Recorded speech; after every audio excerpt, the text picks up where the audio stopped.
Ukraine's Flamingo missile strike has triggered a deep crisis inside the Kremlin.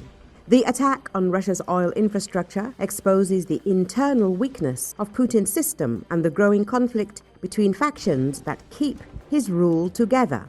Jason J. Smart, American international political consultant, said this. He recalls that this strike follows earlier hits on refineries in Saratov and petrochemical facilities in Tatarstan, each adding new pressure on a system already struggling to maintain control. What happens inside the Kremlin when Russian oil money gets cut off? The internal war has already started. Every successful hit creates new accusations inside Moscow as competing groups rush to shift blame and protect their influence. Russia's internal balance depends on rivalry between the Defense Ministry, FSB Security Service, Rosgvardia, and powerful families linked to energy money.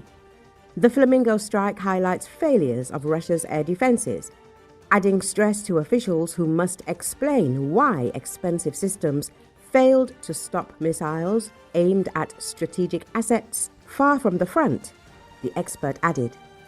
He said that the FSB is using these failures to demand more authority. Generals are pushing back to defend their position. Rosgvardia faces questions about why it cannot protect key sites inside Russia. Above them, members of Putin's family circle watch as assets tied to their networks take damage that they cannot easily hide. This situation matters because the regime depends on control of energy money and the appearance of order. When Ukrainian strikes keep hitting valuable infrastructure, that control becomes harder to maintain. The internal conflict inside the Kremlin grows stronger with each successful attack. These events show that Ukraine is now shaping the political environment inside Russia, not only the battlefield. Updates will continue as the situation evolves, the expert added. Recall, debates about Russia's internal authoritarian politics have long been defined by questions over the relative importance of security or military elites compared to their civilian counterparts. Some have called Russia a militocracy, while others suggest the balance of power subordinates the military to bureaucrats. Accounts of the privileged position of other so-called powerful ministries, such as the FSB or the Interior Ministry, tend to fall somewhere in the middle. They are highly important, but not singularly so, given the unique autocratic legitimacy that sits at the very heart of the Kremlin. Nevertheless, since the onset of the war in 2022, observers have noted the rising stature of the Ministry of Defense and the FSB.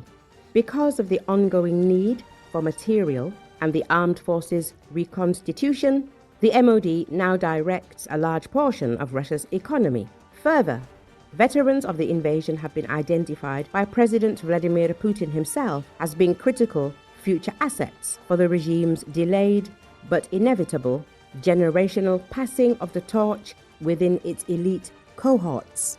Meanwhile, the FSB, alongside the investigative committee, has been given surprisingly free rein to pursue a series of anti-corruption investigations.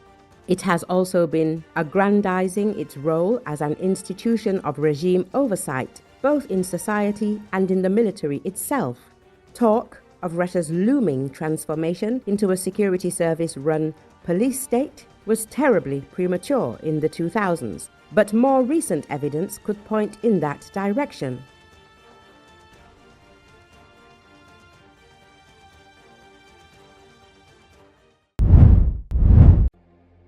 President Donald Trump announced Friday that he was scrapping U.S. tariffs on beef, coffee, tropical fruits, and a broad swath of other commodities, a dramatic move that comes amid mounting pressure on his administration to better combat high consumer prices. According to Associated Press, Trump has built his second term around imposing steep levies on goods imported into the U.S. in hopes of encouraging domestic production and lifting the U.S. economy. His abrupt retreat from his signature tariff policy on so many staples key to the American diet is significant, and it comes after voters in off-year elections this month cited economic concerns as their top issue, resulting in big wins for Democrats in Virginia, New Jersey, and other key races around the country. "We just did a little bit of a rollback on some foods like coffee," Trump said aboard Air Force One as he flew to Florida hours after the tariff announcement was made. Pressed on his tariffs helping to increase consumer prices, Trump acknowledged, "I say they may, in some cases, have that effect. But to a large extent they've been borne by other countries," the president added. Meanwhile, inflation, despite Trump's pronouncements that it has vanished since he took office in January, remains elevated, further increasing pressure on U.S. consumers.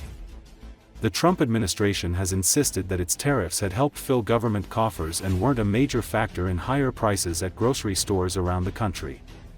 But Democrats were quick to paint Friday's move as an acknowledgement that Trump's policies were hurting American pocketbooks. Despite pulling back on so many tariffs, Trump used his comments aboard Air Force One on Friday night to repeat his past assertions that his administration would use revenue the federal government has collected from import levies to fund $2,000 checks for many Americans. On the tariff rollback, sir, does this signal a change on your message or for affordability for groceries? No, I just want to bring down some of the foods. Look, for the most part, the foods, when we cut back a little bit on those tariffs, we'll get the price down. But they're not competitive in this country, like tomatoes and bananas and things. We don't make them in this country. So there's no protection of our industries or our food products. So what we're going to do is we cut back. You'll see prices come down even lower. You have to understand, we've all suffered from the Biden prices, which were much higher than they are right now. But I'll be able to get them down even lower, at least a little bit lower, possibly in some cases a lot lower. More rollbacks in the future with your tariff policies? Will there be more rollbacks in the future? Will you change anything else with tariffs? I don't think it'll be necessary. We just did a little bit of a rollback on some foods, like coffee, as an example, where the prices of coffee were a little bit high. Now they'll be on the low side in a very short period of time. We're very good at this.